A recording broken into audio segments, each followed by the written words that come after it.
السلام علیکم ورحمۃ اللہ وبرکاتہ۔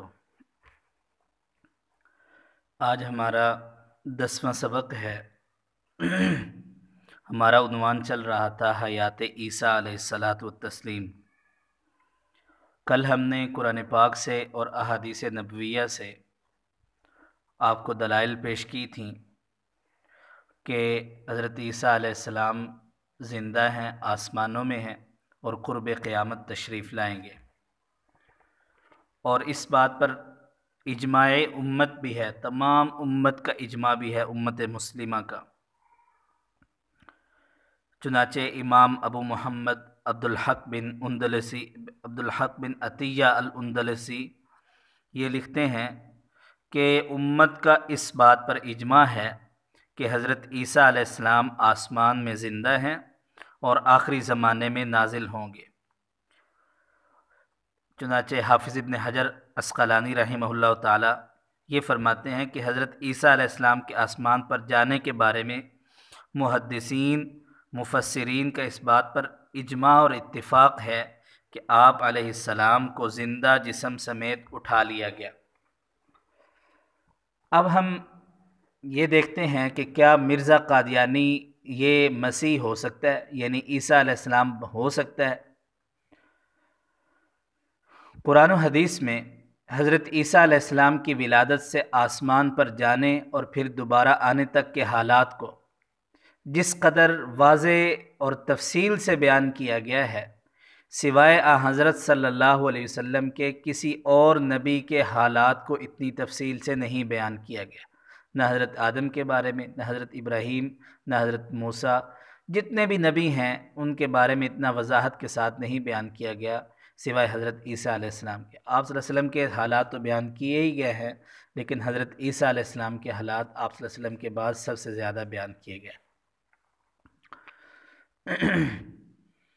اسی لیے مرزا قادیانی نے جب مسیح ہونے کا دعویٰ کیا تو حضرات علماء کرام نے سوال کیا کہ تم نے وہ احادیث جس میں نزول مسیح علیہ السلام کی پیشین گوئی ہے دیکھ کر مسیح ہونے کا دعویٰ تو کر دیا، لیکن احادیث میں بیان کی گئی علامات مسیح تو تمہارے اندر پائی نہیں جاتی۔ تو مرزا قادیانی نے احادیث رسول صلی اللہ علیہ وسلم کا انکار کرتے ہوئے کہا، اجاز احمدی اس کی کتاب ہے جو کہ روحانی خزائن کے اندر ان کا ایک مجموعہ ہے، اس جلد نمبر 19 صفحہ نمبر 140 کے اندر لکھا ہے، کہتا ہے میرے دعوے کی بنیاد حدیث نہیں بلکہ قرآن مجید اور وہ وحی ہے جو مجھ پر نازل ہوتی ہے۔ ہاں، تائید کے طور پر ہم وہ حدیثیں بھی پیش کرتے ہیں جو قرآن مجید کے مطابق ہیں اور میری وحی کے یعنی مخالف نہیں، اور دوسری حدیثوں کو ہم ردی کی طرح پھینک دیتے ہیں، معاذ اللہ استغفر اللہ۔ آپ نے دیکھ لیا حدیث مبارکہ کا انکار، حدیث مبارکہ کی توہین کرنے کی وجہ یہی ہے کہ حضرت صلی اللہ علیہ وسلم نے آنے والے سچے مسیح کی جو علامات بیان فرمائی ہیں ان میں سے کوئی ایک بھی علامت مرزا قادیانی میں نہیں پائی جاتی، جو کہ مرزا قادیانی کے دعوی مسیحیت، دعوی عیسیٰ کے کذب پر، جھوٹ پر سب سے بڑی دلیل ہے۔ اب ہم آپ کو یہ بتاتے ہیں کہ حضرت عیسیٰ علیہ السلام کی علامات کیا ہیں، آنے والے جو سچے عیسیٰ علیہ السلام ہیں ان کی علامات کیا ہیں۔ تو دیکھتے ہیں کہ حضرت عیسیٰ علیہ السلام کا نام کیا ہے۔ چنانچہ مشکوٰۃ شریف باب نزول عیسیٰ کے اندر لکھا ہوا ہے کہ ینزل عیسیٰ ابن مریم الی الارض، مریم کے بیٹے عیسیٰ علیہ السلام زمین پر نازل ہوں گے، یعنی نام کیا ہوگا؟ عیسیٰ بن مریم، جبکہ مرزا قادیانی کا نام کیا ہے؟ غلام احمد قادیانی۔ اب آپ نے یہ یاد رکھنا ہے، علامات عیسیٰ بھی یاد رکھنی ہے، اور مرزا قادیانی کے ساتھ اس کا جو ہے مرزا قادیانی لعین کے اندر یہ علامات ڈھونڈنی ہے۔ جی، آپ صلی اللہ علیہ وسلم نے آنے والے مسیح یعنی عیسیٰ علیہ السلام کی والدہ کا نام مریم صدیقہ علیہ السلام بتایا، چنانچہ یہی حوالہ جیسے اوپر حدیث کے اندر ہے، ینزل عیسیٰ ابن مریم، مریم کے بیٹے عیسیٰ علیہ السلام نازل ہوں گے، جبکہ مرزا قادیانی کی ماں کا نام چراغ بی بی تھا جو کہ مائی گھسیٹی کے نام سے مشہور تھی۔ اچھا، حضرت عیسیٰ علیہ السلام کیسے نازل ہوں گے، کہاں سے آئیں گے؟ تو آپ صلی اللہ علیہ وسلم نے فرمایا کہ آنے والے مسیح آسمان سے نازل ہوں گے۔ فرمایا کیف انتم اذا نزل ابن مریم من السماء فیکم، تمہاری خوشی کا کیا عالم ہوگا جب عیسیٰ علیہ السلام آسمان سے تم میں نازل ہوں گے۔ مرزا قادیانی نے ابن مریم بننے کی ناکام کوشش بھی کی، لکھتا ہے کہ میں مرد سے عورت یعنی مریم بن گیا، پھر مجھے حمل ہوا جس کی مدت 10 مہینے تھی، پھر میرے حمل سے بچہ عیسیٰ ہوا، سوا سو اس طرح میں عیسیٰ بن مریم بن گیا۔ استغفر اللہ، یعنی خود کو پہلے عورت بنایا یعنی مریم بنایا، پھر خود سے ہی اپنے آپ کو پیدا کیا اور خود ایسے عیسیٰ بن مریم بن گیا۔ یہ اس کی کتاب کشتی نوح کے اندر لکھا ہوا ہے۔ آپ صلی اللہ علیہ وسلم نے فرمایا کہ آنے والے مسیح 2 فرشتوں کے کندھوں پر یعنی پروں کے اوپر ہاتھ رکھے ہوئے ہوں گے۔ چنانچہ صحیح مسلم جلد نمبر 2 صفحہ نمبر 1 پر لکھا ہوا ہے کہ واضعا کفیہ علی اجنحۃ ملکین، کہ وہ 2 فرشتوں کے پروں پر ہاتھ رکھے ہوئے اتریں گے، جبکہ مرزا قادیانی کو ولادت کے وقت دائی نے 2 ہاتھوں پر وصول کیا۔ آپ صلی اللہ علیہ وسلم نے فرمایا بوقت نزول یعنی حضرت عیسیٰ علیہ السلام جو نازل ہوں گے آسمان سے، ان کے سر سے پانی کے قطرے ٹپکیں گے گویا غسل کر کے آئے ہیں۔ چنانچہ فرمایا اذا طأطأ رأسه قطر واذا رفعه تحذر منه مثل جمعان كاللؤلؤ، جبکہ مرزا قادیانی ولادت کے وقت نفاس کے خون کی نجاسوں سے لت پت تھا۔ عیسیٰ علیہ السلام کہاں نازل ہوں گے، آپ صلی اللہ علیہ وسلم نے یہ بھی بتا دیا۔ آپ نے فرمایا کہ آنے والے سچے مسیح دمشق کی مشرقی جانب جامع مسجد کے سفید مینارے کے پاس اتریں گے، فینزل عند المنارۃ البیضاء شرقی دمشق یا دمشق۔ کیا مرزا قادیانی دمشق کی جامع مسجد کے سفید مینارے پر اترا ہے، پیدا ہوا ہے؟ مرزا قادیانی نے تو ساری زندگی دمشق دیکھ ہی نہیں سکا، دمشق جا ہی نہیں سکا۔ مرزا قادیانی نے اس علامت کا مصداق بننے کی بھی ناکام کوشش کی۔ مرزا نے اعلان کیا کہ مریدین جو ہے وہ تھوڑا سا چندہ دیں تاکہ مینارہ تعمیر کروایا جا سکے۔ چنانچہ مرزا قادیانی نے مینار کی تعمیر شروع کروا دی، لیکن مرزا سن 1908 میں مر گیا اور مینارہ جو ہے سن 1916 میں مکمل ہوا، یعنی 8 سال بعد مکمل ہوا۔ اچھا، آپ صلی اللہ علیہ وسلم نے فرمایا کہ آنے والے مسیح 2 زرد رنگ کی چادریں پہنے ہوئے ہوں گے۔ فرمایا ینزل عند المنارۃ البیضاء شرقی دمشق بین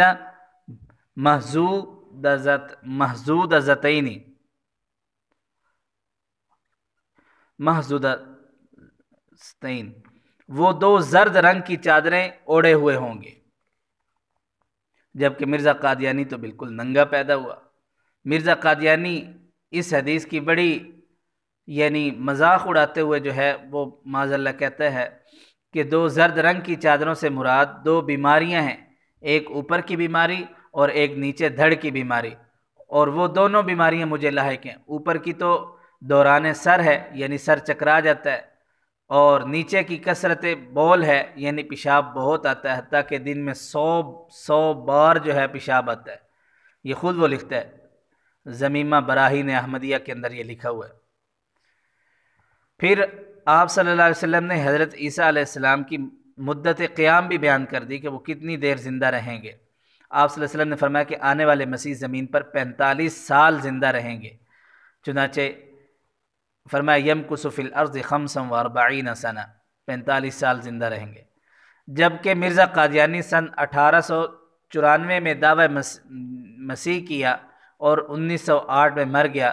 اس طرح مسیح یعنی جھوٹے جو عیسیٰ علیہ السلام کا دعویٰ کرنے والے، اس جھوٹے کی عمر جو ہے 14 سال بنی، جو کہ اس کے جھوٹے ہونے پر بالکل واضح دلیل ہے۔ آپ صلی اللہ علیہ وسلم نے فرمایا کہ آنے والے مسیح نزول کے بعد شادی کریں گے اور ان کی اولاد بھی ہوگی۔ یتزوج ویولد لہ، شادی بھی کریں گے اور ان کی اولاد بھی ہوگی۔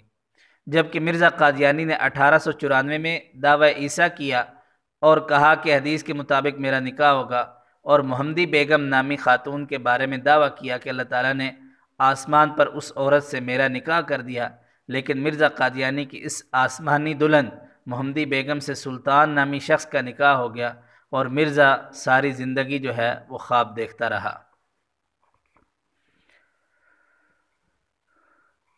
آپ صلی اللہ علیہ وسلم نے یہ بھی فرمایا، آنے والے مسیح جو ہوں گے یعنی حضرت عیسیٰ علیہ السلام، وہ حج بھی کریں گے اور عمرہ بھی کریں گے۔ لَيَحِلَّنَّ ابن مریم بفج الروحاء حاجا او معتمرا، کہ حضرت عیسیٰ علیہ السلام فج روحاء نامی، یہ فج روحاء جگہ کا نام ہے، گھاٹی سے حج یا عمرے کا جو ہے احرام باندھیں گے۔ جبکہ مرزا قادیانی حج و عمرہ تو کیا کرتا، وہ تو ساری زندگی مکہ و مدینہ دیکھ ہی نہیں سکا، اللہ نے اس لعین کو اپنے مبارک اور پاک شہروں میں داخل ہی نہیں ہونے دیا۔ آپ صلی اللہ علیہ وسلم نے فرمایا کہ آنے والے مسیح حاکم عادل کی حیثیت سے نازل ہوں گے۔ ینزل فیکم ابن مریم حکما وعدلا، صحیح بخاری شریف کی روایت ہے۔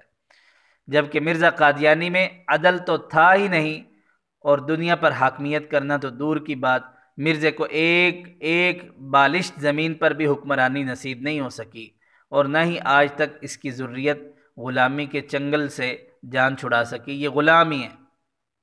چنانچہ ہمارے پاکستان میں بھی آپ دیکھ لیں، ان کو اقلیت قرار دے دیا گیا۔ آپ صلی اللہ علیہ وسلم نے فرمایا کہ آنے والے مسیح صلیب کو توڑ دیں گے، یعنی نصارہ کے صلیبی جو عقیدہ ختم نبوت ہے، عقیدے کو ختم فرمائیں گے، اور عیسائیت کا بالکل خاتمہ فرما دیں گے۔ چنانچہ فرمایا یکسر الصلیب، کہ وہ صلیب کو جو ہے وہ توڑ دیں گے۔ جبکہ مرزا قادیانی تو خود صلیبی قوتوں کا خود کاشتہ جو ہے پودا ہے۔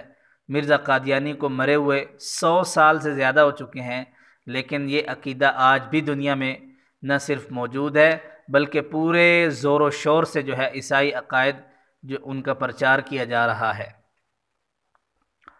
ایک اور علامت بھی بیان کی گئی، آپ صلی اللہ علیہ وسلم نے فرمایا کہ آنے والے مسیح جنگ کو روک دیں گے، کیونکہ مسیح علیہ السلام کے آنے پر تمام ملتوں کا جو ہے وہ خاتمہ ہو جائے گا۔ اب صرف پوری کائنات میں اسلام کو غلبہ ہوگا، پوری کائنات میں اسلام ہی اسلام ہوگا۔ تو جب ہر جگہ مسلمان ہوں گے تو پھر اس وقت جنگ کی ضرورت نہیں رہے گی، اس لیے فرمایا وَيَضَعُ الْحَرْبَ، کہ وہ جنگ کو جو ہے روک دیں گے، کہ ان کے آنے کی وجہ سے جنگ موقوف ہو جائے گی۔ اب ہم سوال کرتے ہیں کہ کیا مرزا قادیانی کی آمد سے اسلام کو عالمی غلبہ حاصل ہوا؟ کیا جنگ و قتال رک گیا؟ مرزا قادیانی کی آمد کے بعد 2 عالمی جنگوں کے علاوہ مختلف ممالک کی بہت ساری چھوٹی بڑی جنگیں ہو چکی ہیں، جو مرزے کے منہ پر لعنت ہے۔ آپ صلی اللہ علیہ وسلم نے آنے والے مسیح کے مقاصد میں سے ایک مقصد یہ بھی بیان فرمایا کہ وہ دجال کو قتل کریں گے، وَيَقْتُلُ الدَّجَّالَ، وہ دجال کو قتل کریں گے۔ جبکہ مرزا قادیانی دجال کے مصداق کے بارے میں کلابازیاں کھاتا رہا، کبھی کہا دجال سے مراد عیسائی حکومت ہے، کبھی کہا مراد عیسائی پادری ہے، کبھی کچھ کہا اور کبھی کچھ۔ اگر دجال سے مراد عیسائی حکومت ہے تو کیا مرزے نے عیسائی حکومت کو ختم کر دیا؟ وہ تو خود ساری زندگی اسی حکومت کی تعریفیں کرتا رہا اور اسی کو جو ہے بلند کرنے کے لیے جو ہے کوششیں کرتا رہا۔ اگر عیسائی پادری مراد ہیں تو پھر کیا عیسائی پادریوں کا وجود ختم ہو گیا؟ ایسا نہیں ہے۔ آپ صلی اللہ علیہ وسلم نے فرمایا کہ آنے والے مسیح کے زمانہ خلافت کی برکات کو بھی جو ہے آپ صلی اللہ علیہ وسلم نے واضح بیان فرمایا کہ ان کے زمانے میں امن و امان جو ہے وہ عام ہو جائے گا، ہر طرف سکون ہی سکون ہوگا۔ کیا مرزا قادیانی کے زمانے میں امت کو وہ برکات اور امن و امان مل سکا؟ کیا بد امنی کا خاتمہ ہو گیا؟ کیا زناکاری، ڈاکہ، چوری، قتل اس جیسے جرائم ختم ہو گئے؟ بلکہ یہ تو خود جو ہے ان جرائم کا جو ہے منبع تھا، یہ خود جرائم کا جو ہے ایک مجموعہ تھا۔ آپ صلی اللہ علیہ وسلم نے آنے والے مسیح کی تدفین کے بارے میں بھی فرمایا کہ وہ میرے مقبرے یعنی میرے روضہ کے اندر جو ہیں وہ دفن ہوں گے۔ فرمایا یدفن عیسی ابن مریم علیہ السلام مع رسول اللہ صلی اللہ علیہ وسلم وصاحبیہ فیکون قبرہ رابعہ، مجمع الزوائد حدیث کی کتاب ہے، جلد نمبر 8 صفحہ نمبر 209 پہ لکھا ہوا ہے۔ حضرت عیسیٰ علیہ السلام حضرت صلی اللہ علیہ وسلم اور ابو بکر و عمر رضی اللہ عنہما کے ساتھ دفن ہوں گے۔ اور ان کی چوتھی قبر ہوگی۔ مشکاۃ شریف کے اندر بھی لکھا فیدفن معی فی قبری، کہ میری قبر کے اندر، میری قبر کے ساتھ ان کو جو ہے دفن کیا جائے گا۔ جبکہ مرزا قادیانی لاہور میں برانڈڈ جو ہے وہ باتھ روم کے اندر جو ہے گر کر مرا، پخانے کی جگہ پر گر کر مرا، گندے نالے کے قریب اس کو دفن کیا گیا۔ تو یہ حضرت عیسیٰ علیہ الصلاۃ والتسلیم کی آمد کی نشانیاں بھی اللہ جل شانہ نے اور نبی اکرم صلی اللہ علیہ وسلم نے واضح فرما دی۔ حضرت عیسیٰ علیہ السلام کا شمار اللہ تعالیٰ کے اولو العزم پیغمبروں میں ہوتا ہے، بہت بلند پایہ قسم کے پیغمبروں میں ہوتا ہے۔ قرآن مجید نے حضرت عیسیٰ علیہ السلام، آپ کی والدہ حضرت مریم علیہ السلام اور آپ کے خاندان کے حالات اور کمالات کا جس تفصیل سے ذکر کیا ہے، کسی اور نبی کا اس تفصیل سے ذکر نہیں کیا۔ لیکن آپ نے دیکھ لیا کہ مرزا قادیانی نے ان تمام فضائل و کمالات کے باوجود حضرت عیسیٰ علیہ السلام کی ذات، معجزات، والدہ اور خاندان کے بارے میں وہ بکواسات کی ہیں اور ایسی گھٹیا اور فوش الزامات لگائے ہیں کہ یہودیوں کے بھی کان جو ہے وہ کتر لیے، یعنی ان سے بھی آگے بڑھ گئے۔ اس کی وجہ یہ ہے کہ مرزے کو اپنے دعوی مسیحیت کو چلانے کے لیے راہ جو ہے وہ ہموار کرنی تھی، کیونکہ لوگ اچھی طرح جانتے تھے کہ حضرت عیسیٰ بن مریم علیہ السلام اللہ کے جلیل القدر پیغمبر تھے اور آپ کو بڑے بڑے معجزات دیے گئے، جبکہ مرزا قادیانی کے ذات اور خاندان کا کردار اس کے بالکل مخالف تھا۔ اب دعوی مسیحیت یعنی عیسیٰ ہونے کا جو دعویٰ ہے، اس میں دیکھیں برابری کی ایک صورت تو یہ تھی کہ مرزا قادیانی اخلاق اور کردار اور صفات اور کمالات میں عیسیٰ علیہ السلام جیسا ہوتا، اور مرزے کا خاندان شرافت اور کرامت میں حضرت عیسیٰ علیہ السلام کے خاندان کے برابر تھا۔ لیکن آپ نے بالکل پڑھ لیا کہ مرزا قادیانی کے یہ جو ہے بس سے باہر تھی، اس لیے مرزا قادیانی نے جو ہے دوسری صورت اختیار کر لی اور حضرت عیسیٰ علیہ السلام کا بڑا مخالف بن گیا، اور حضرت عیسیٰ علیہ السلام اور ان کی والدہ ماجدہ اور ان کے خاندان کے بارے میں گندی گندی باتیں کرنے لگا، کیونکہ جب ایک انسان کے پاس سے کچھ نہ ہو سکے تو وہ سب سے بڑا مخالف ہو جاتا ہے۔ اس لیے مرزا قادیانی جو ہے، اس کا جو دعوی مسیح ہے، یہ سب سے بڑا جھوٹ ہے، کیونکہ اس کے اندر کوئی علامت پائی نہیں جاتی۔